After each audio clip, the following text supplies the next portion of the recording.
A vista e o oído son esenciais. En Óptica CEA sabémolo. Por iso contamos co retinógrafo máis moderno para detectar enfermidades no ollo, así como a medición da tensión ocular. Tamén che miramos o oído e ofrecemos os audífonos de última xeración. Pero en FEAS vamos máis alá. Poderás beneficiarte cos novos tratamentos optocosmética, especiais para a zona ocular e ollos sensibles e hipoalérxicos, produtos naturais para a saúde e a beleza, e, como sempre, as mellores marcas en lentes. Para a saúde dos teus oídos e a túa vista, Óptica FEAS, en Chantada e Monterroso.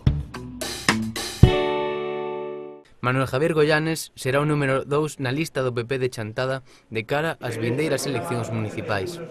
Así o deron a coñecer hoxe dende a formación a través dunha nota de prensa. É natural da parroquia chantadina de Pedrafita, ten 38 anos e traballa no Fondo Galego de Garantía Agraria como enxeñeiro técnico agrícola. O candidato popular á alcaldía Javier Rodríguez Medela amosou a súa satisfacción por esta incorporación na lista e Goyanes, pola súa parte, di afrontar este novo reto con moito optimismo de cara aos comicios do 24 de maio. É a primeira vez que este mozo figura nunha candidatura, malia que a súa toma de contacto co Partido Popular data do ano 1996, ano en que se afiliou. O principal reto para Medela está en recuperar parte do Partido Popular a alcaldía de Chantada, segundo reflectiron no día de hoxe neste comunicado.